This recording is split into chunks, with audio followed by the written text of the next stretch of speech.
Everybody, yes, it's true. More than 500 recordings. That's where we are with this podcast. I'm so excited. The 500th episode has not yet actually been recorded. We're doing this a little out of order, so you'll have to stay tuned. It's going to be a really special one. I'm going to be interviewed by Dory Clark about this whole, I don't know, this journey I've been on that she's been a big part of.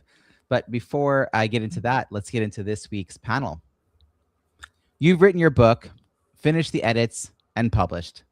Now what? Too many authors assume the hard part is over once the book is available.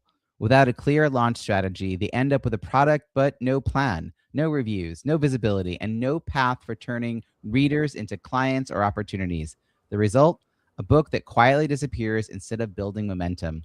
And that's why I help authors build intentional launch strategies that lead to over 50 Amazon reviews and creates a pipeline between their book and their business. With a well-organized launch team, personalized outreach, and events that spark conversations, your book can do more than sell. It can open doors. If you're ready to stop guessing and start launching with clarity, let's talk. Schedule a complimentary 30-minute book launch brainstorming session at booklaunchbrainstorm.com. And now it's my pleasure to introduce today's panel. With me, I have Rachel Radway, who wrote Perceptive, Insights for Leaders Who Feel More, Process Deeply, and Think Differently, a thoughtful and empowering guide for leaders who identify as highly sensitive, intuitive, or neurodivergent. Through personal stories, practical insights, and compassionate guidance, she helps readers embrace their perceptiveness as a strength and lead with clarity, empathy, and authenticity.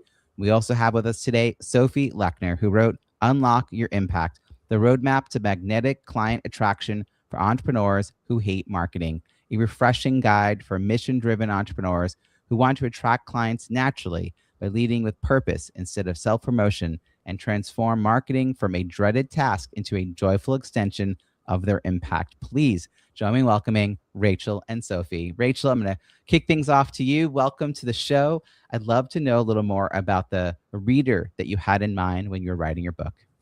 Sure. And thank you for having me, Robbie. This is great. So I really had two people in mind when I was writing the book. The first audience is anyone who grew up hearing messages like you are too sensitive, or you need to grow a thicker skin, or you're doing things wrong, or you're broken, or you're crazy, or you're alone in the way that you're thinking. And that's a lot of us. The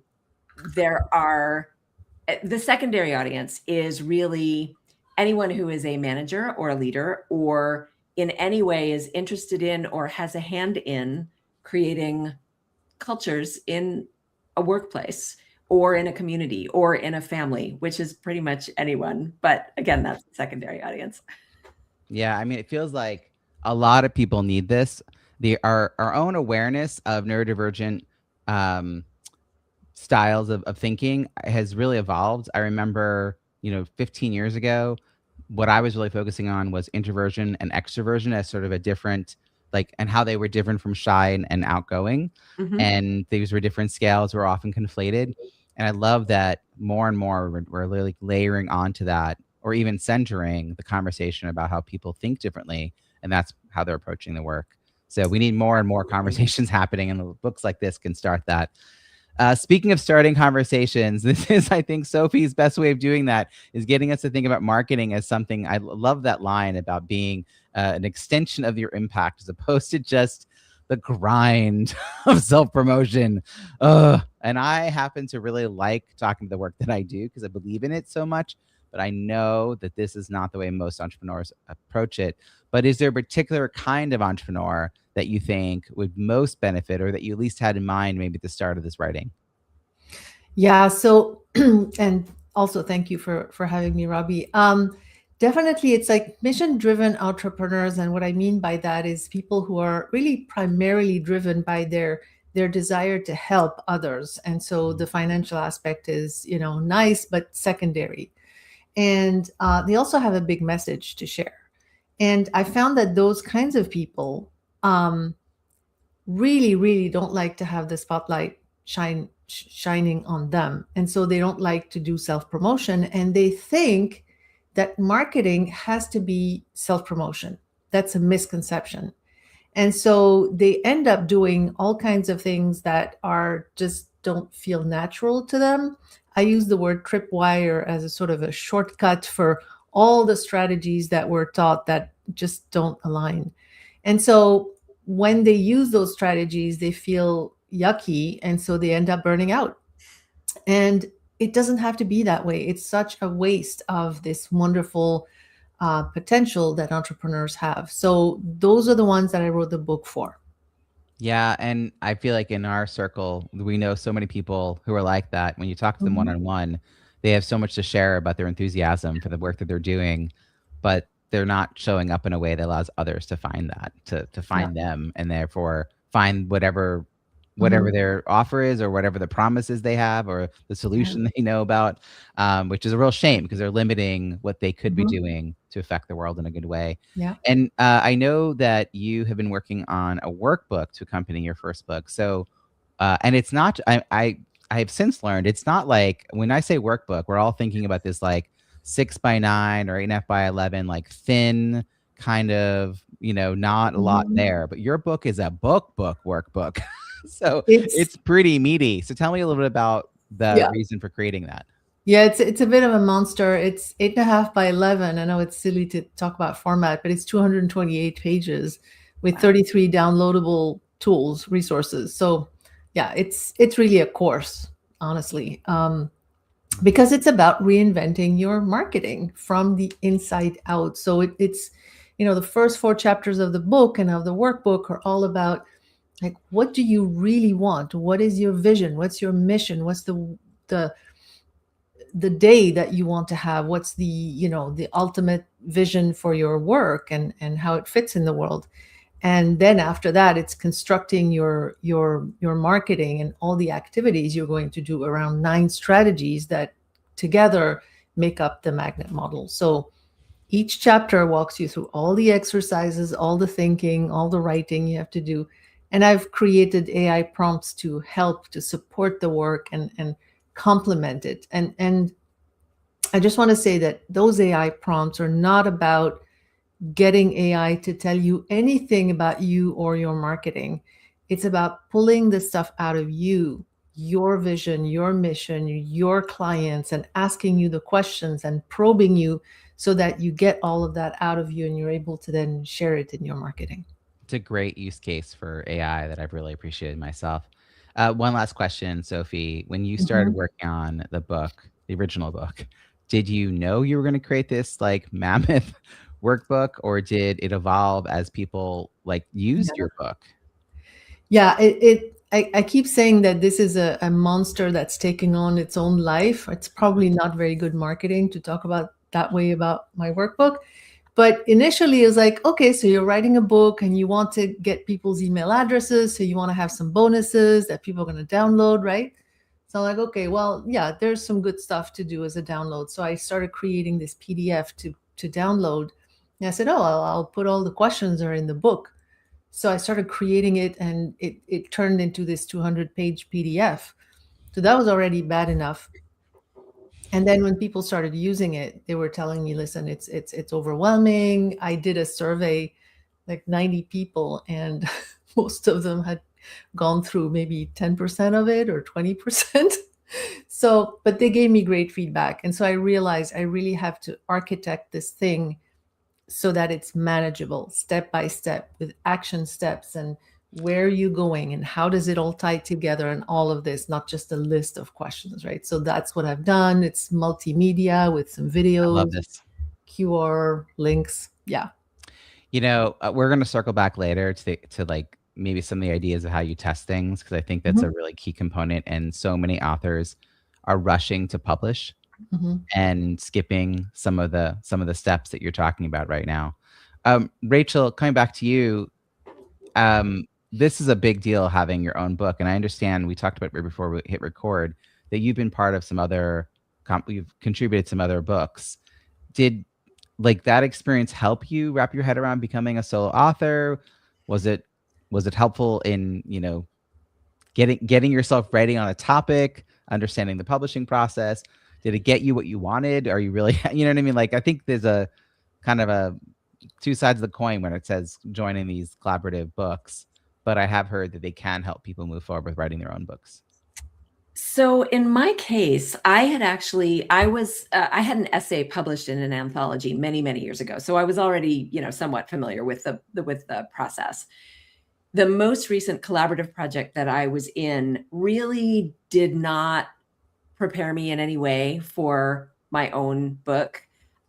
Because I was already a writer, coming up with the ideas and doing the writing and figuring out what I wanted to say and editing it, all of that comes naturally to me.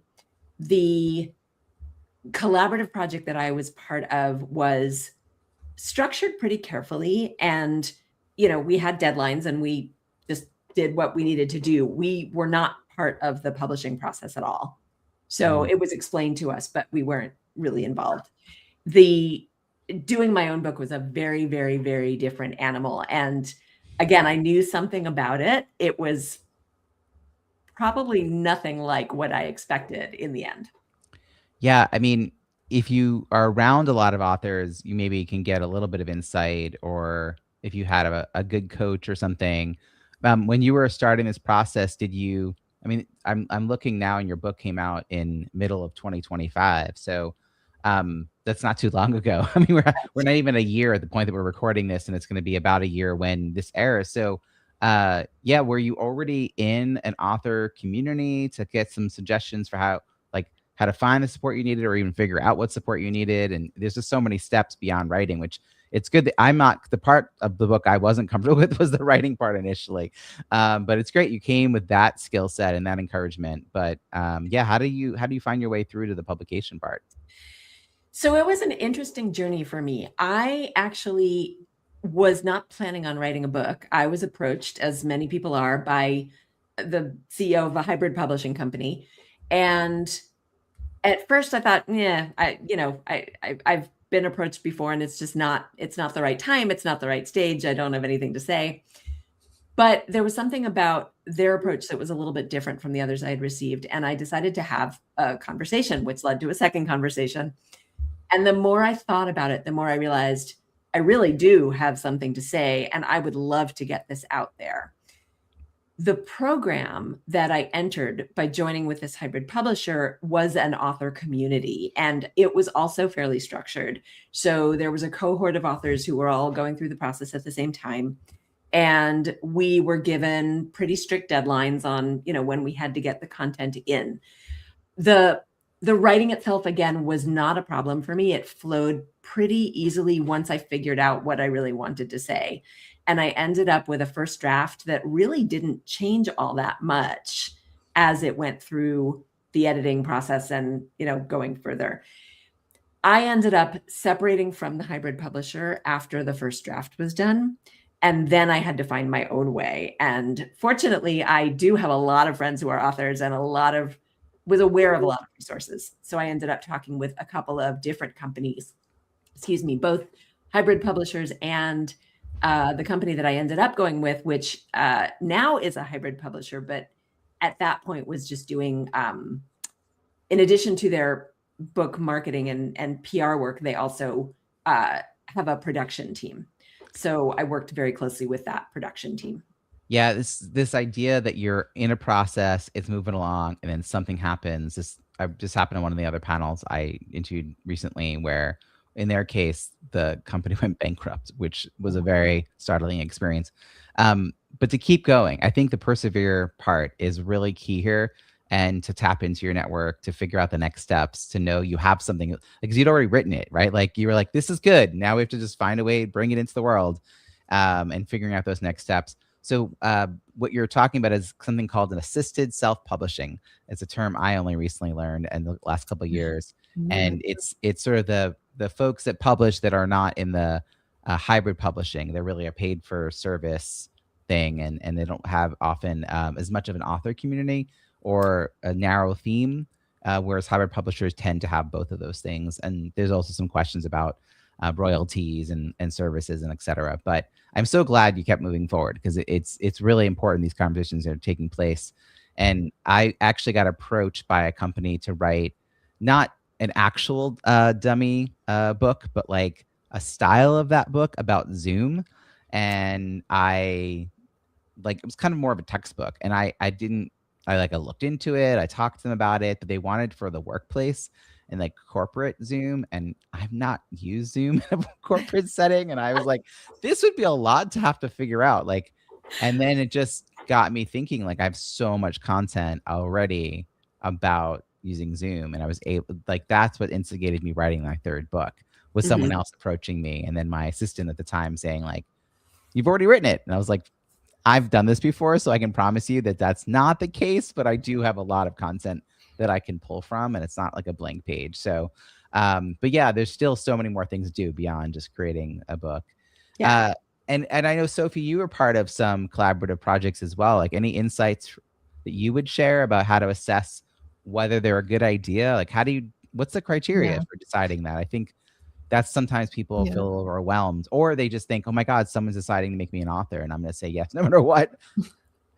Yeah, I'm not sure how you would evaluate whether it's a good project or not, but I know that you have to be careful and, let's say, talk to people who work with them, because I had this experience before I wrote my book, and I did not learn anything, and it was a very disorganized experience, and I was completely isolated, and I didn't even get edits on my chapter. I mean, it was just not helpful at all.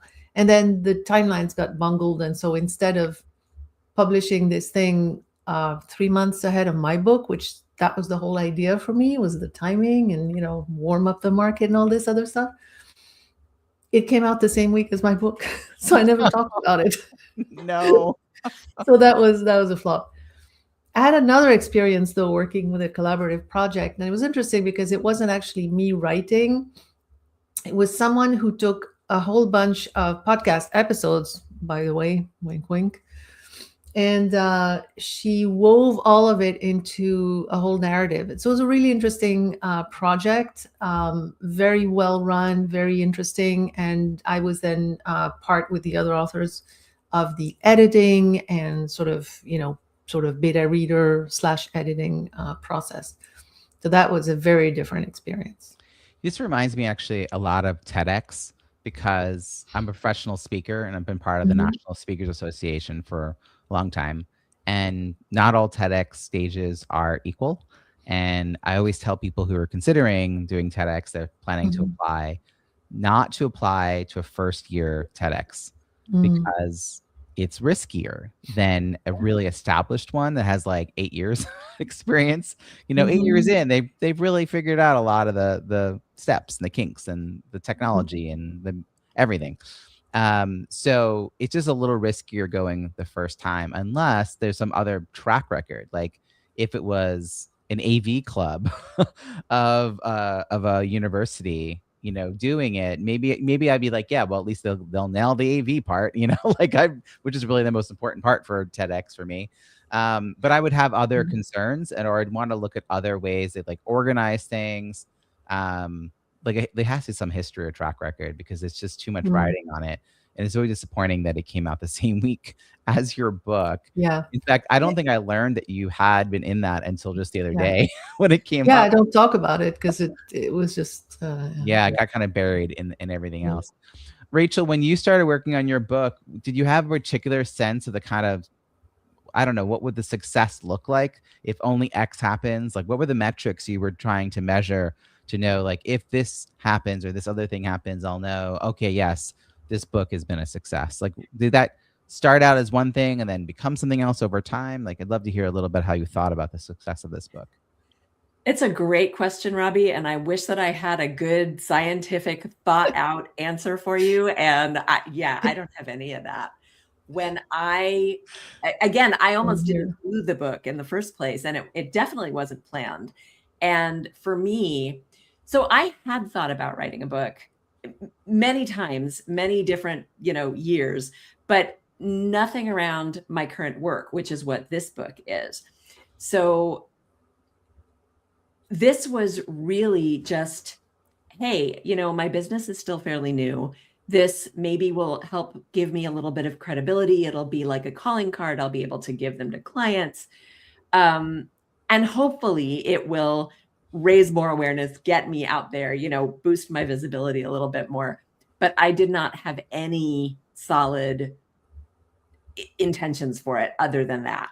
And as it has been out there longer, as you mentioned, it's only been out at the time that we're recording this, it's only been about 6-7 months, a little longer. I'm thrilled with the reception that it's got. The book has won 4 industry awards so far. And I've had some great feedback from readers, and it really has been helpful for people, which to me is the most important part of it. Yeah. So that's, I want more of that. I want to get it into more hands, because I'm hearing the difference that reading it is making for individuals. I love that you're getting some of that feedback. In fact, I went and looked. You have 63 global ratings. That's the 1 through 5 stars that people can leave, which people can leave whether they bought the book or whether they leave text with it or not. But you also have 63 written reviews. 100% of the people managed to leave a review, which means you really did a review-focused launch and follow-up effort. You didn't just say like, oh, leave me 5 stars. So I'd love to hear how you thought to do that. And again, the book's been out, came out in like May of 25, Yeah. and it's January 26th that we're recording this. So it's not been that long, and 63 reviews have already come in. So how did you approach the idea of getting reviews, and how did you get it to happen? Because not easy to get reviews. It is really, really not easy. So I had some tips from you, Robbie, and actually from Sophie, who published not too long before I did, I think, like maybe a month or two. And I had heard this a little bit too from the people that I had originally started writing the book with. And I had created a community before I started writing the book. So I started a mailing list, and I was reaching out to people there and on LinkedIn about what I wanted to do and getting their thoughts. And I want to say it's a fairly niche topic. It's actually not. It's a lot broader than we think it is, but people think it's niche when they first hear about it. So I really just kept sending out newsletters and talking to people and asking for, putting together a launch team, as you recommend. And because a lot of my community is so very deeply empathetic, B, very highly conscientious. Really, they think a lot about what they do. Most of the people that committed to be on the launch team actually did it and carried through. And as you said, wrote reviews as well as left the ratings. And what I'm thrilled with too is I didn't ask anybody to leave 5 stars. They are all 5-star reviews. And nothing could mean more to me than that, because I really didn't ask for it. I was expecting all kinds of, feedback of different kinds. And so, yeah, it's a lot of work. And I had to remind some people 3, 4, 5 times. And there are also, with my audience, there are a lot of them who are like, I can't leave a review until I've read the entire book. And I know that's not true for everyone or for every book. In my case, that's a lot of what my community feels. So I've got one guy who's been telling me for months that he's still going to write a review, but he hasn't had a lot of time and he hasn't finished it yet. And so I'm hoping he knows. So you're keeping track. You're staying on top of this. I love that you shared how many times you have to remind people, gentle nudges, polite persistence, because it's their intention to leave the review. And when they do, at whatever point they do it, it's going to be helpful to you. They're going to feel good about following through in their best intentions. So it's a real win for everybody. And it'll help other prospective readers know that this is a valuable book. I know you also joined the Kindle Flash Sale, and I'll come back to you in a moment to ask about that. But I wanted to ask about your success, Sophie, because you have 87 written reviews out of 90 ratings. And I know you're itching to get over 100. So we're going to do a little call out to anyone who's hearing this who's like, oh, I did tell Sophie I'd do a review. Yes. Let's get her over that next threshold. But Sophie, your book hasn't been out that much longer. And congratulations on this early success. You've been part of the Kindle Flash Sale a couple of times. I'd love to hear how that's helped you with reviews, with like focusing on the book. Because when the book comes out initially, of course, it's the thing you talk about, but then it can kind of fade a little bit because you've since then created, I don't know, a calendar, a program, like a whole 200 plus page workbook. So you have other things to be excited about. So how do you keep focusing on this first resource that we're talking about and not lose sight of that while you have so many new things to market? Yeah, it's not easy. I want to first make a little parenthesis to say, Rachel, to me, one of the big markers of success is when people talk about you when you're not in the room. And I have had people tell me, in the conversation that wasn't about you or anything like that, have you read Rachel's book? She talks about this and this and that. They would mention things that were relevant to our conversation. And so, that's big, I think. Thank you for mentioning that, Sophie. That makes my day, my week. So I have the same answer as Rachel. I really didn't do any of those success metrics or anything like that. But and it's true that, past that first month where, first of all, you sleep for a week after your launch and, there's the reviews and all this. But then after, it's like, what? But you go back to normal life? Well, what is this? You have to keep marketing your book, and it's not easy. How do you talk about the same thing again and again and again? So I have to say the Kindle flash sale is a godsend because it really allows you to bring your book back up into people's awareness while you're talking about other authors, which is what we all, feel much more comfortable doing, and supporting each other. And it's really a fun activity. Like, it's a week of, bubbling activity where we're all talking to each other and supporting each other. It's lovely. And I mean, I could send you a graphic of my book sales. It goes like that. And then there's a Kindle flash sale for a week and it goes back to normal, So I have sold a lot of books through the Kindle flash sale and gotten some good reviews as well. So yeah, that works really well. Yeah, I love the way the authors have really stepped up and how much it's evolved in the last 2 years. It's been over 2 years since I started doing it in November of 23. And it's getting to be a really involved program of teaching people who don't usually market themselves or their book, like how to do some of that. I laugh sometimes. I think about your work, Sophie, with LinkedIn when I'm teaching people like how to upload a document to LinkedIn so they could do the carousel. And they're like, they don't know, they've never even knew this was a thing. They never knew how anyone did that. They've seen it, but they didn't know they could do it. They're like, I can do that. I'm like, yeah, here. And then it's just, it's a lot of things. So it's a lot of learning. It's a big learning curve at first for people, but I like that they can then take that to apply to any other part of their business beyond the book.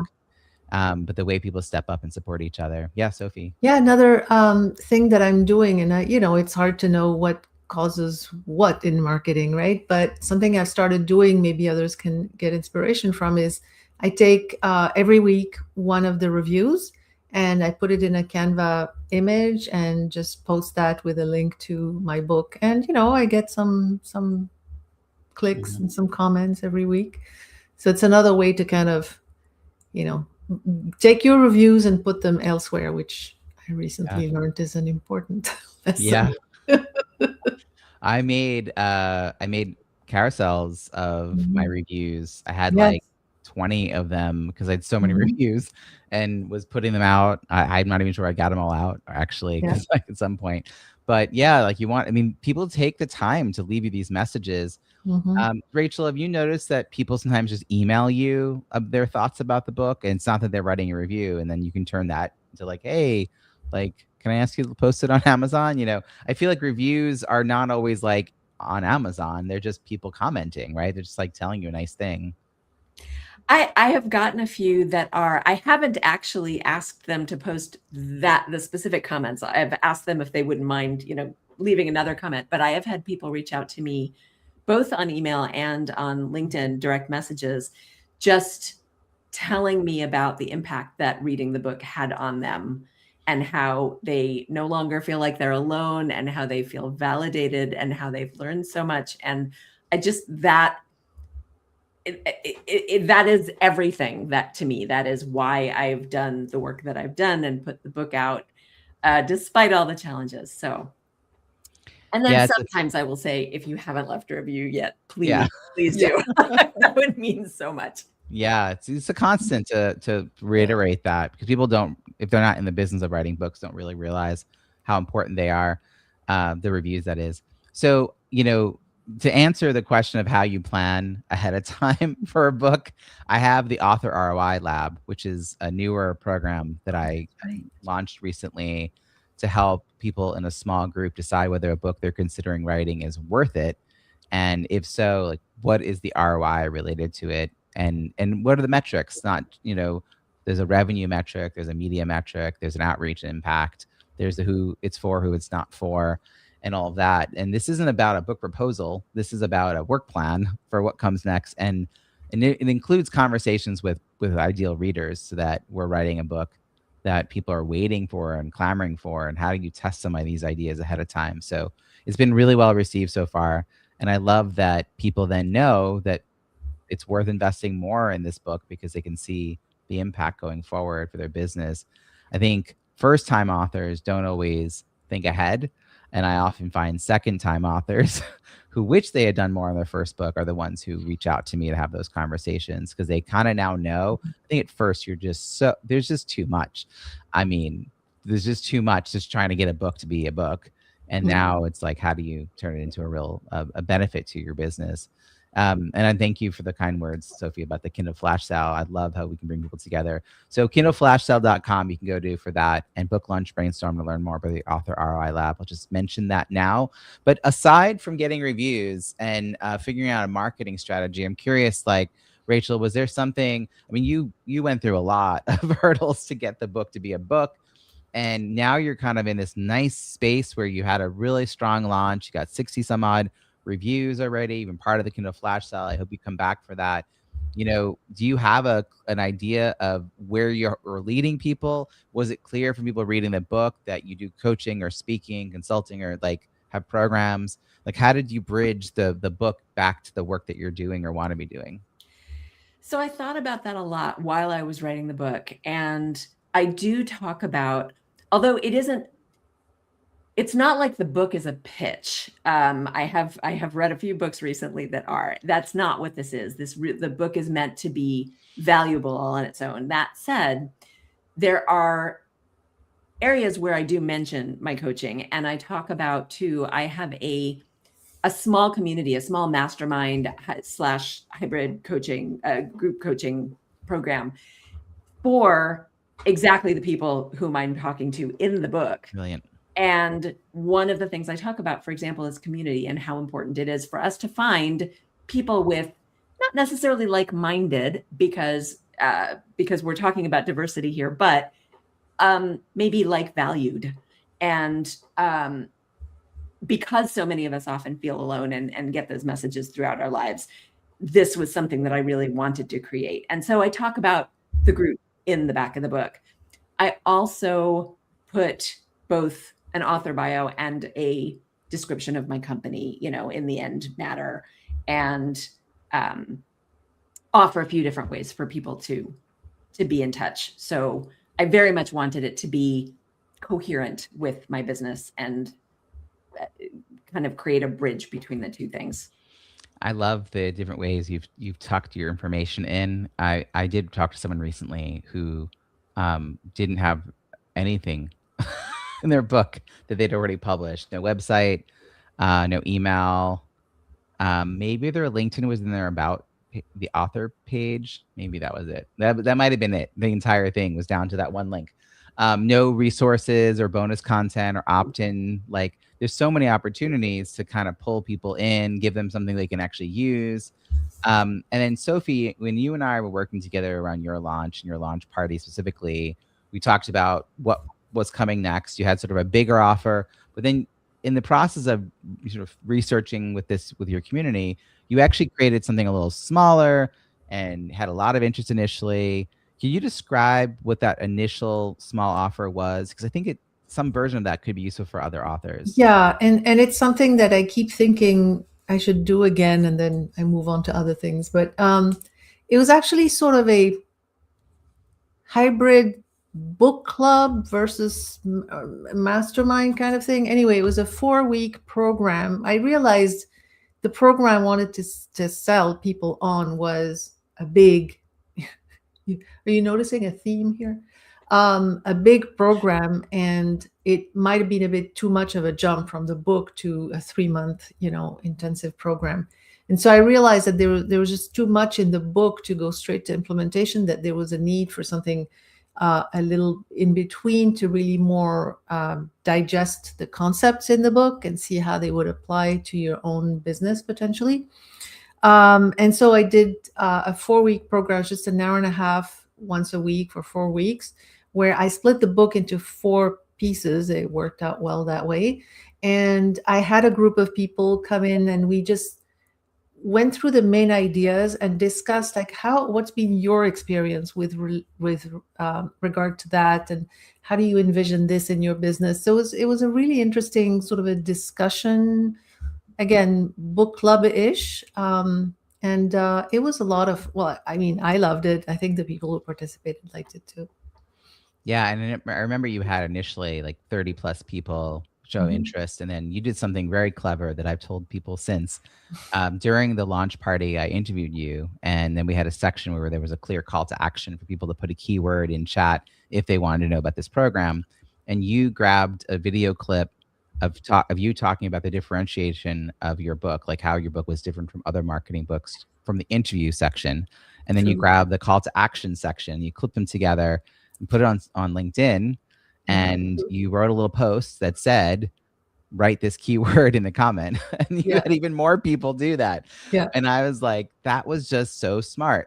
Like, you've already got someone interviewing you and talking about this. And so I love that you didn't just, you didn't contain it to just the people who were there in the room. You really were thinking about how to broaden it. Yeah, I mean, you have, you're so great at asking great questions and getting people to say things, that maybe they wouldn't have said on their own by themselves. So I wanted to, leverage that opportunity. I also then sent an email with the same thing again. Yeah, exactly. Yeah. No, 100%. Like with the clients that I work with, we have a day after email. One goes out to everyone who attended, and one goes out to launch team members who didn't attend. And we include the call to action. We talk a little bit about what was discussed, and we have the clear call to action built in, just so that you're not missing somebody, and everyone gets access to that. I just did this with David Newman, and he ended up with 57 people showing interest in his thing. I don't know how many are going to move forward. I mean, that's the thing, right? Like, people get excited in the moment. I think the two of you, by the way, are the 2 times that I wrote my name in the chat. So both of you had very compelling things you were going to do. I was like, wait, I want to make sure I get the follow-up message. Rachel, this is kind of a fun prompt. I know that when you're an author, new opportunities come your way that maybe you didn't know about or couldn't have foreseen, introductions, media, clients, etc. So how would you answer the prompt, because I'm an author? Like, what are the doors that open for you? Okay. Well, because I'm an author, I was invited to give a talk to a consortium of alumni associations with colleges and universities throughout North America that ended up attracting, I think we had 3,000 registrants. What? So it was amazing. And I gave a talk on neurodivergent burnout. And that talk, which was about the book and more, generated a huge number of discovery calls and conversations and emails and messages, and that was amazing. I really, really enjoyed that. And that's that was amazing. Thanks to introductions from a friend of mine, Minette Norman. So that was just because I'm an author. This is the kind of example I think people who are in the slog of writing a book need to have a reminder, that they can't see around the corner to the possibilities that are going to happen once the book exists.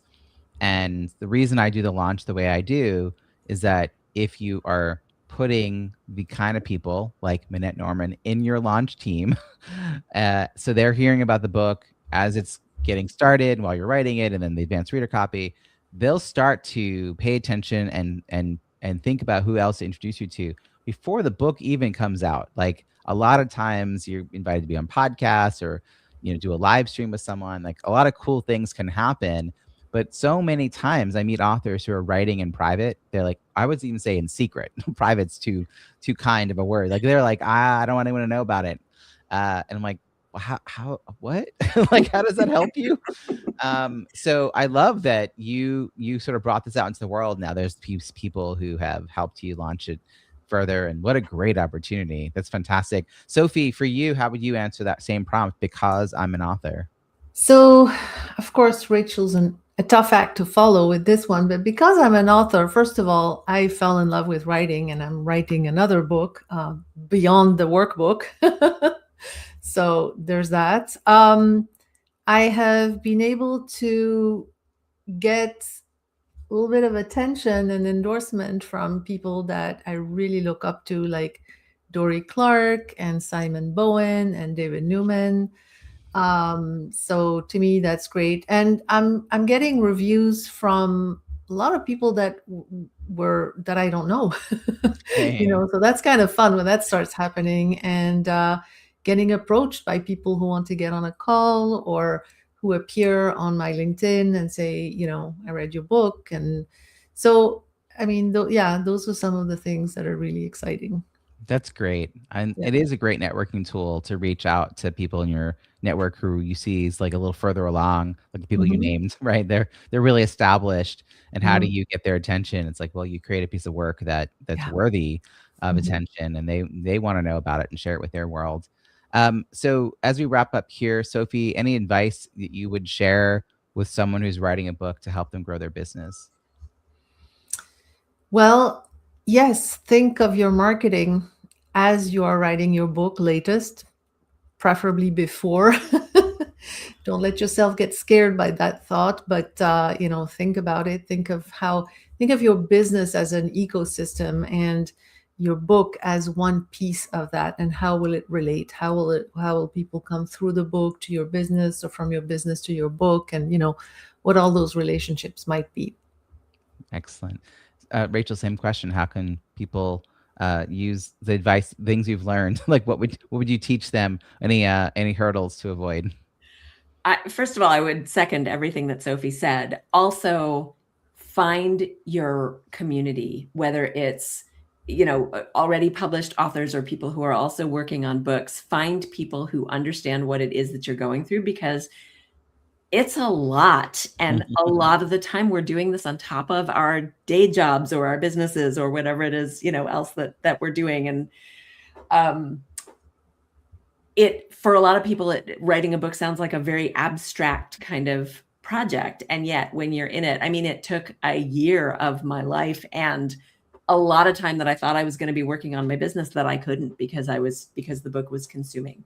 So find your people, find support, whether it's, an author cohort, a coach, services like what you offer, Robbie, or something else that you find. But it's really important to have that support. Mm-hmm. Speaking of finding, Rachel, how can people find you and follow your work? You can find me in two ways, both on LinkedIn. I am one of the few Rachel Radways in the world, and I will be the one who wrote the book Perceptive. And I am also at rercoaching.com. So just my initials, coaching.com. Fantastic. By the way, all these links are going to be in the show notes at bizbookpubhub.com. Sophie, how can people find you and follow your work? Yes. So they can write to me at sophie@themagnetmodel.com. Find me on LinkedIn at Sophie Lechner.